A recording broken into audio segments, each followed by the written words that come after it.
Loro Parque, located in Puerto de la Cruz, Tenerife, is one of the island's most famous and beloved attractions. Originally opened in 1972 as a small parrot sanctuary by Wolfgang Kiesling, it has since expanded into a world-class zoo and conservation park.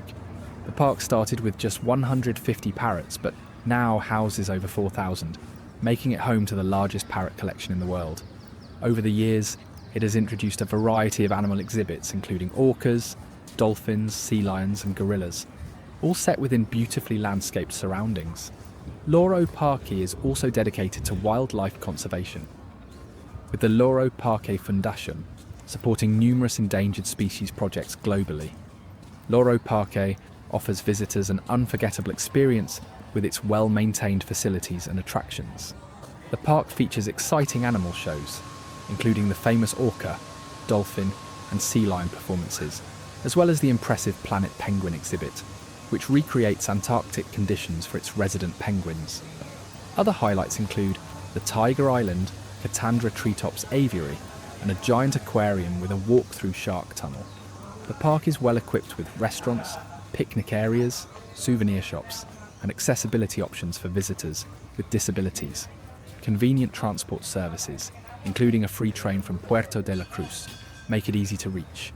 With its stunning natural setting, focus on animal welfare, and a wide range of activities for all ages, Loro Parque remains a must-visit destination in Tenerife.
Mira el tiburón. Mira, mira, mira.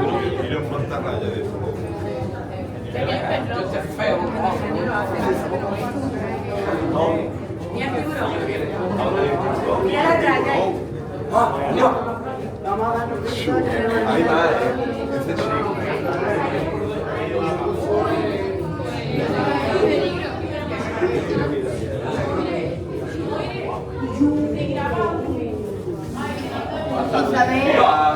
Pone que no te permite.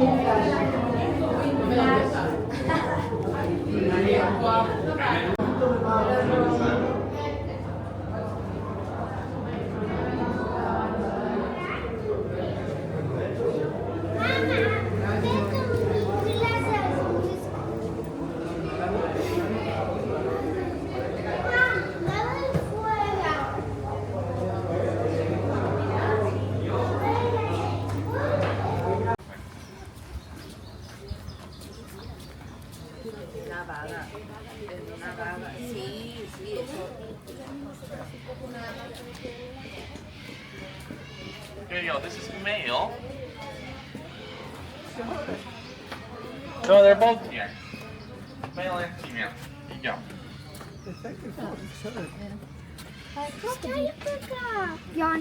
Very, very important that these are alligators, not crocodiles. You see the difference in the nose. Now, short nose in a U shape, which is round at the front, is an alligator. Long nose V shape is a crocodile. The real difference is alligators are territorial, crocodiles are aggressive. These only kill either for food or if you go near their nest. Which means here, twice a week, 12 to 15 kilos of beef and chicken should be enough. You have no problems, and the nesting is a little bit more complicated. what we do is we have 2 females. The other one is on the other side of the wall. There's a separate room. Every 4 or 5 months, when she lays eggs, we switch the females out and then we can go in. Because we can't stop them from laying eggs. He will get very aggressive if we don't let him mate. So, very relaxed, everything is okay. Every 4 months he gets a new wife and then the other one will have a little bit of a alone time and we'll be fine. If those conditions are met, their number 1 priority is heat, sun. They will lay on the shore at the top and get as much heat as they can get for 90% of the day. Right now they're protesting a little bit because it is cloudy, so maybe we'll see some movement. Normally they don't move at all. They'll just be at the top. If they get a little bit too cold, they'll go further outside, and if they get too hot, they'll dip further into the water. And that is it. As for the other animals inside, the fishes are here at the same pit. We mess up on the calculations of the food, they'll go for the fishes before they go for us. It's always nice. The turtles are dentists. Turtles have a job, so once they do that job really well, they get VIP treatment and can do whatever they want. Very common to see a turtle riding around on top of an alligator like a taxi service. In the room, there's also a very heat-reliant animal. We'll see later a couple of fixes we got for that, but mostly they're here because they burrow. We want babies. The species is endangered, so we want a lot of babies that we can send back to Africa. We will keep them, however, for a little while, maybe a year, maybe a little bit more. We want them to be heavy, around the 8-kilo mark, because the highest rate for mortality that this tortoise has is when they're very small babies, birds fly by, pick them up, and drag them to their nests. So once they're about 8 kilos, where we put the line, then that doesn't happen anymore, or rarely, and then they can go back to south part of Morocco, it's where they're from. These don't get so incredibly old, about 80, 90. The important thing about these is the amount of times that they lay eggs. Each female can lay eggs under ideal conditions up to 6 times a year. So over 400 eggs per female in total, which means there's going to be a lot of digging. They by themselves decided that this is the only grass they want to have. We have tried planting grass further down, but they always eat it and dig it up and destroy it immediately. That part is for digging, and this part is for grass. You can very clearly see one of them broke the rules here. So that is supposed to be grass, but she's decided that's where she wants to put the burrow.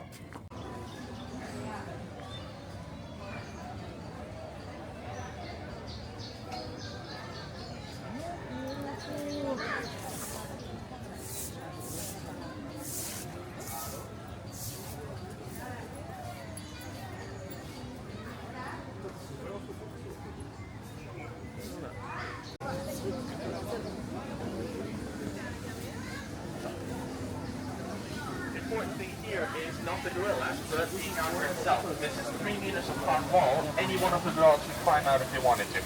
They don't because of the water. Same thing as with chimps and bonobos. Gorillas hate the water and they don't want to get wet. They will cross it, however, if they think it's extremely necessary. This has happened once before in 2007 in Rotterdam. Gorilla named Mojito climbed out something almost identical to this and beat up a woman. Because she would come to the zoo 4 or 5 times a week, look at him in the eye constantly, touch the glass to get attention for months on end. So she was very annoying, he warned her multiple times, and she didn't listen, so the gorilla defended himself. We want this to happen if the conditions are met, so we give them the option. Now, to panic, you're not very careful, they have to have a personal problem against you. For that, they have to know you. This takes them 3 to 4 months. They know me, and one of them does have a personal problem against me, because he knows that I am the person with the microphone and he's not a fan of the mic. Luckily for me, he's not here right now. He's inside. But on occasion, the one will come by, he'll pound his chest and show me his teeth. Happens maybe once or twice a month. In that case, I just turn around and leave immediately.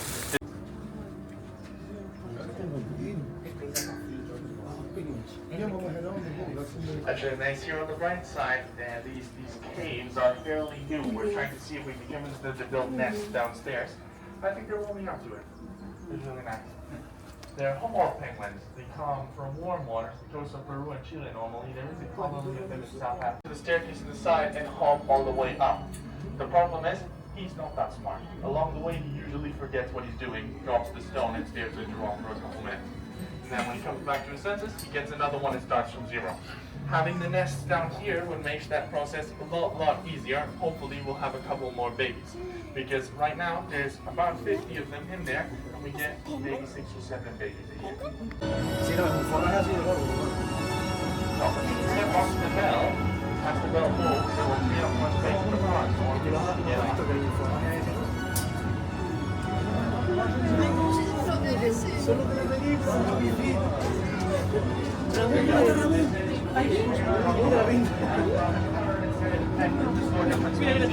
Ranging anywhere from rockover, which is the small one with the yellow feathers coming off the side of the head, is king penguin. Very, very important. Yellow neck and yellow ears are not emperors. Emperors lay too many eggs. King penguin, one egg remains season much as it keeps.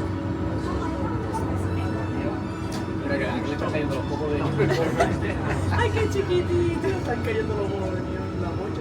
So, the two big things that we work on here is temperature and food. Temperature is really easy. We put it at the warmest one, which is -1 right now. Everybody else needs snow to cool down. So we produce 12 tons of snow daily. Everybody gets as much as they need to, and then they can regulate their own body temperature. Fish is a little bit more complicated because the big ones will bully away the small ones. So we have to kind of steam food and give it to the smaller ones. We'll do this in the water, we'll do it outside, we'll do it by hand and so on.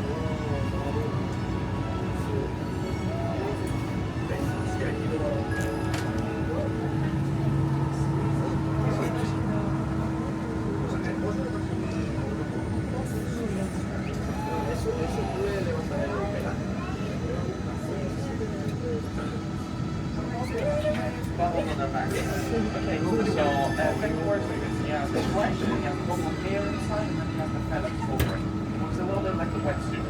So, what's happening is he uses those coins to make it waterproof. Now, once one of their bags they can't reach, so in case somebody doesn't help them, we'll have a leak. He can hold his breath for 7 to 8 minutes, but after 2 or 3, he comes up here around the comes up and get more in. So, depending on how much beer is leaking, the worse this coat is, the faster one come back up. You can't see you. They take serious.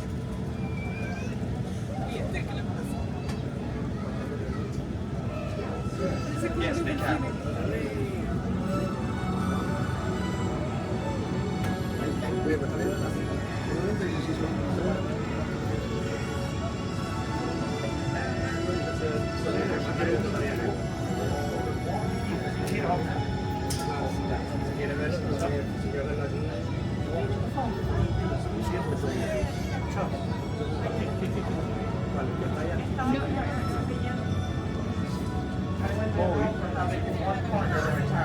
This is true, except for the ones on top of the mountain with the white line.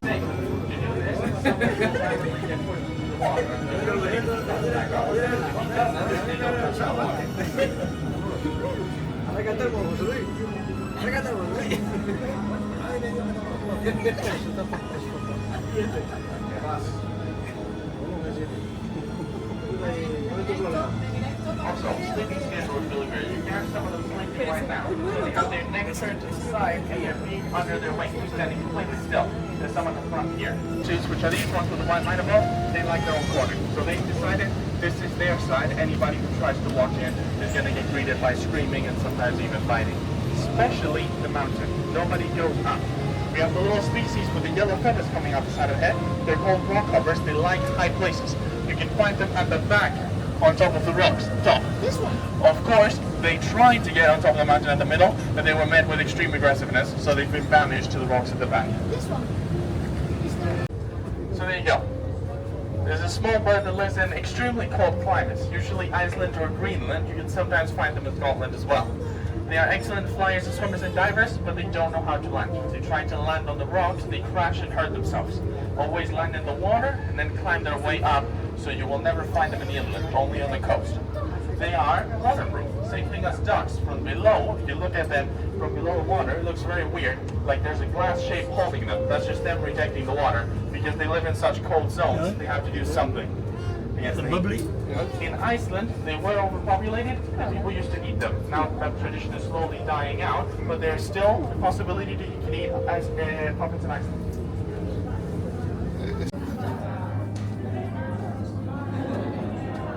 So, this is a very interesting commute here. The cylinder came first, the fishes came later. At the point it was built, 8.5 meters tall. It was the biggest one in the world. That was the point. We wanted to have the big one. Now we needed something to put inside. The first idea was jellyfish. jellyfish need a special type of UV lighting that just wasn't available at the time. So we started to do a lot of things, but the biggest problem we always encountered was entertainment. It was really hard to keep somebody happy if they were in the cylinder because you couldn't give them toys or anything to play with. So we searched the earth for something that was relatively nice to look at and that didn't need entertainment, and we landed on these. Silver moony fish come from the south coast of Malaysia, and they have a 3-second memory, which means every 3 seconds they lapse completely and start from zero. It works beautifully. So no entertainment here. What they like to do is they like to follow around each other's tails. That's how this group at the top works and the one at the bottom, and those are always there. That just means once a week somebody has to go inside and clean out the crystal, and the filter system does the rest. So, wait.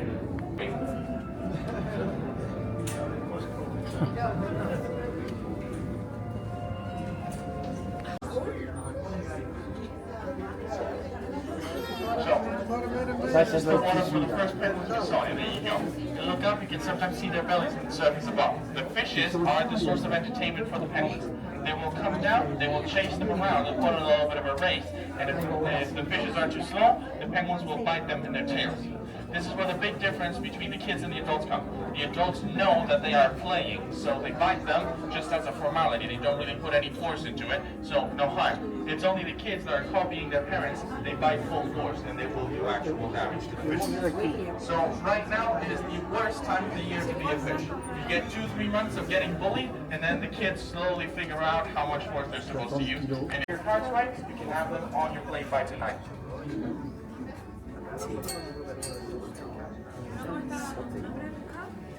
It's going to be mostly these, the yellow ones, with 2 exceptions. Number 1 is the gray and white one at the back, the bottom, triggerfish. This one. There at the back. We don't know why, but when they play the game of chasing each other around, that fish is on the penguin side. He's an honorary penguin, and he will chase the other fishes around. And then the other one is the tuna. So the big silver one at the back. The thing is, the small ones, the monkeys with the golden hands, are known for stealing. They will steal out of the reservoirs of animals and also directly out of their hands. They do this with their teeth.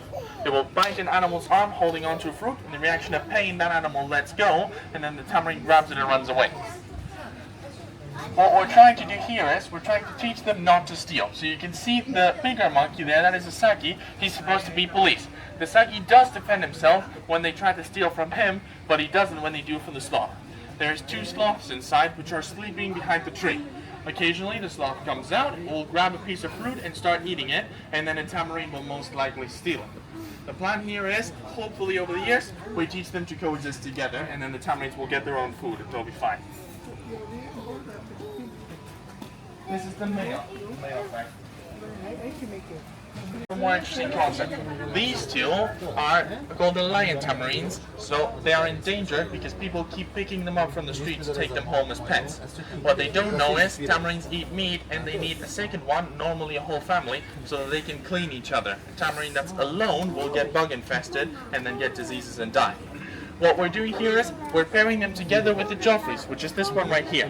That is a much more common species. It covers almost all of South America. We're trying to see if we can get them to coexist and live together in communities so that we can send basically rescue teams of joffrey tamarins to help out with the endangered species.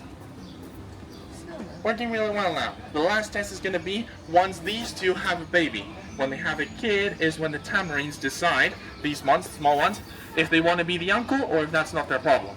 So we've had it at the top and they've adopted really well, but we've also had in the past, we've had a group like this and then they had a baby and the other tamarin said, that looks like an ish you, not an ish me, not my problem. She is a 2-toed sloth, which means she comes to the floor 1 time every 8 days to go to the toilet. Scientifically proven that she could do it hanging, but she's too fancy for that, so she has to come down. That also means that the pumas know this, so they wait for them downstairs. No problem here, big problem in nature.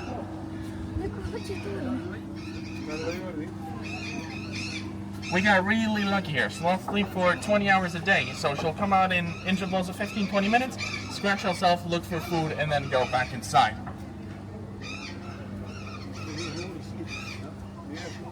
You see, the way her hair works is really funny. It's so that if she is sleeping and it rains, the water will basically run down the sides and out of the pointy ends at the bottom.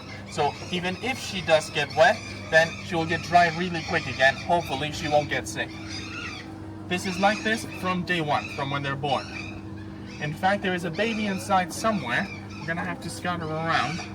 Worst case scenario would be that the baby is in the extra room at the back. So, again, she's gonna walk around a lot so that she can cool down temperature a little bit, and then slowly, as her skin starts getting used to the sun again, then she will stand still and get as much heat as possible. Very, very cold-blooded animal. Alright, there is 2 of them inside, 3 of them total, and a couple of anteaters. The anteaters have to get very lucky. Capybaras are technically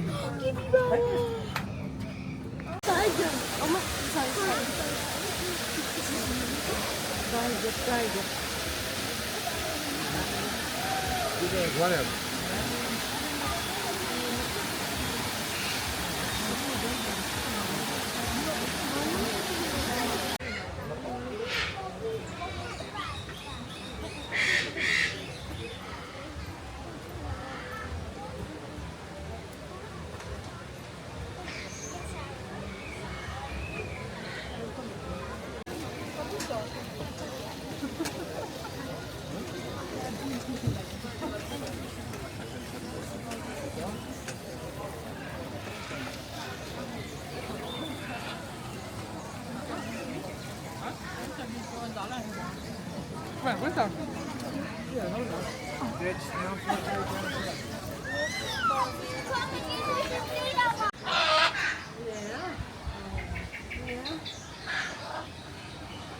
Don't speak like this.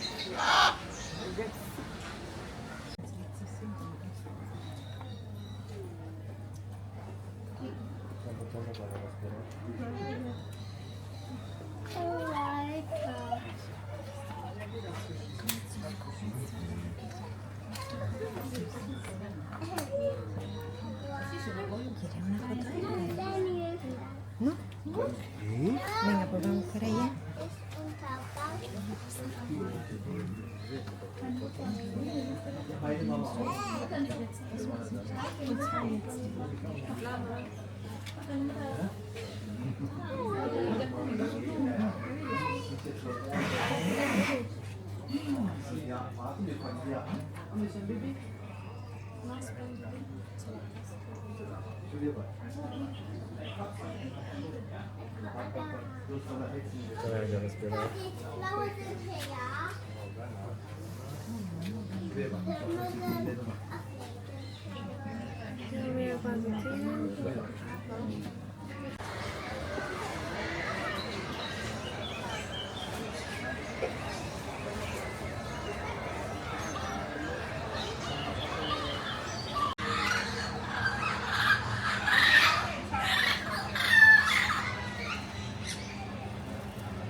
La ragazza è similare per esempio dalla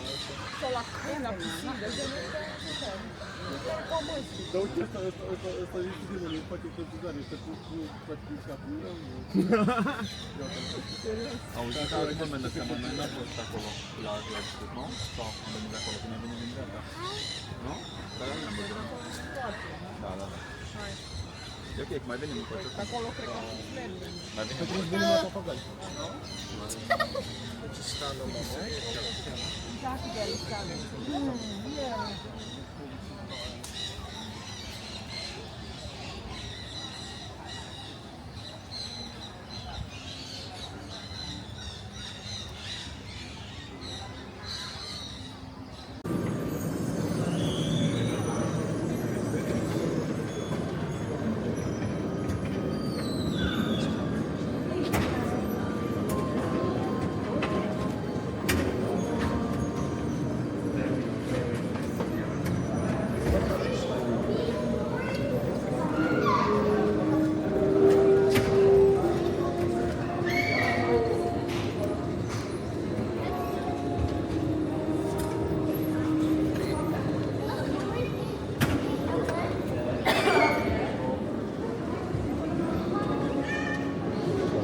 Banda rojo tiene que estar ahí.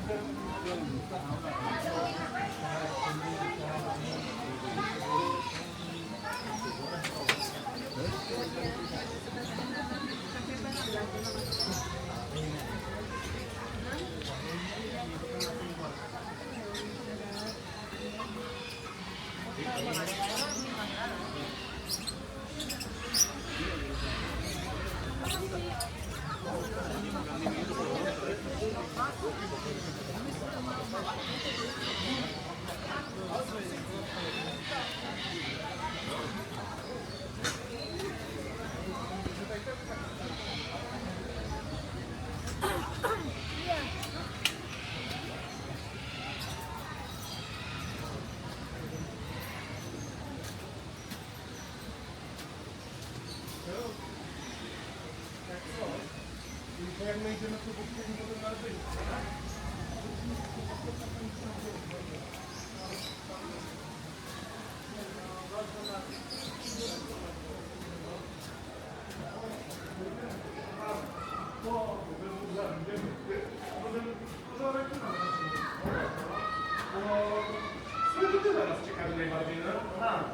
tu pan nie widzę na razie. Nie ma. Wtedy jest pan. Gdzieś w Chinach to jest pana. Wtedy. No, czekaj. To nie widzę.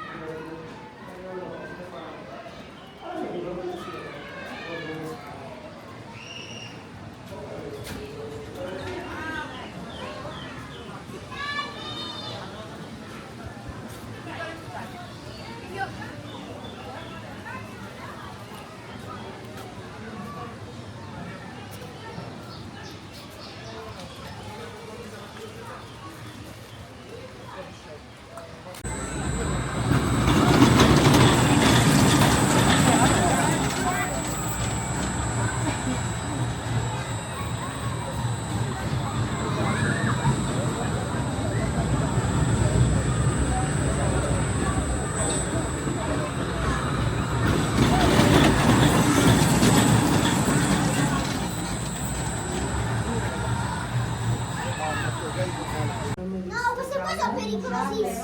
Non ci sono quelle che sono genose. Queste sono pericolose. Sì, sono belle. Queste cose. No, queste sono velenose.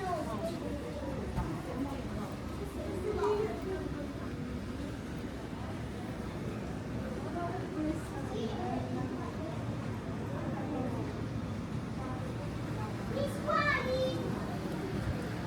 Dove sei? Fede? Ho pensato che...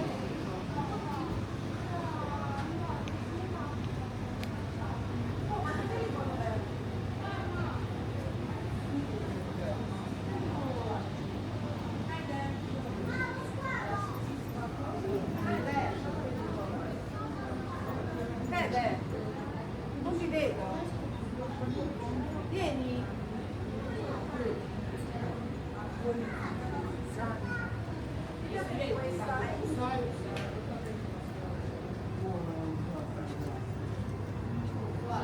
Questa. Guarda gli squali. Guarda.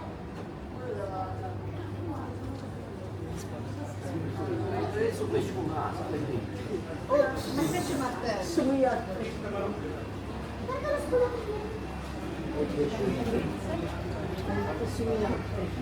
Quella è turma, guarda lo squalo.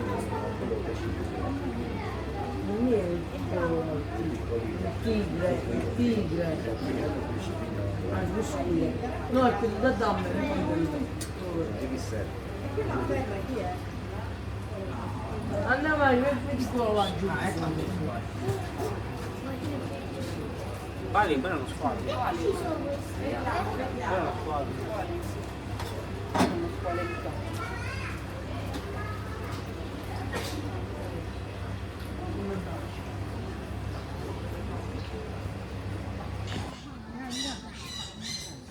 Pero están ahí en el campo.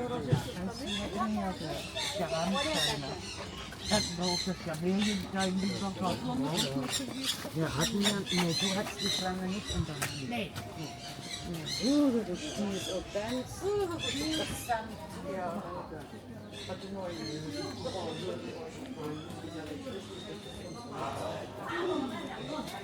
Ja.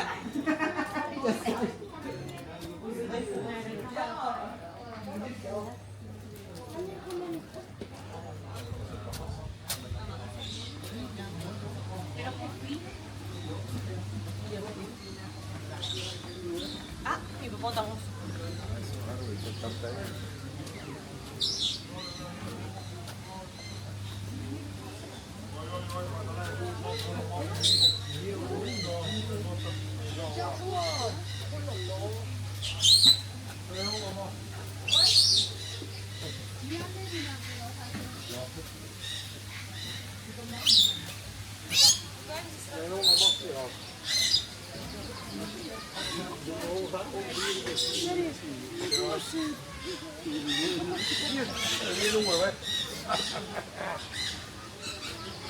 Ciasko, zrobię?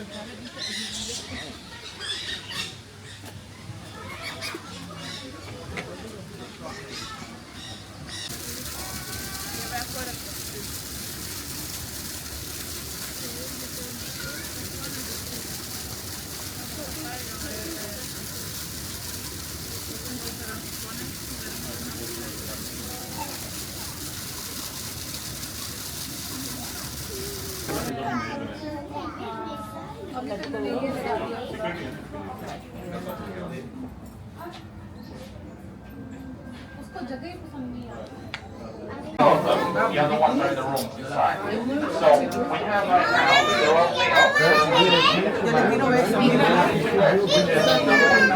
Together, number 3 and number 4 together. But possibly, as number 1 and number 2, the other spots, there's a boss and something that has to do with it. So since we're from here, check on them. We're going to take over, see if it's goes as sweet as they always thought it would be. Not for Ruffy, he's not having a great day.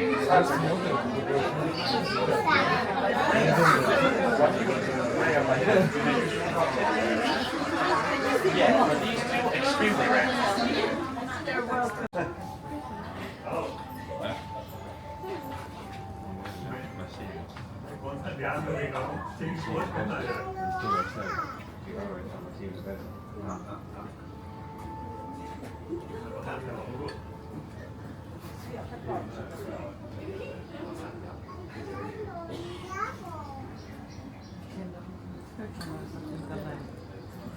Dlaczego tak patrzę, tak zażenowanie. A nie chcę.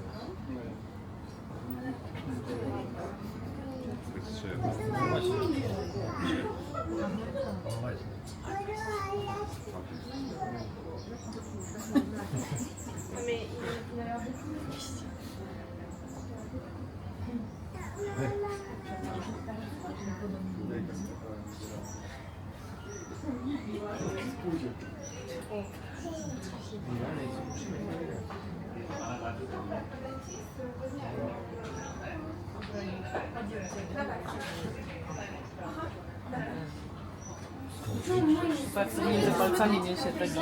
No, ten jest większy, nie? Ніхто нічого ми умніє, чим обезьяна. Настя, дивись. Чому ми умніє, чим обезьяна? Не обезьяна, це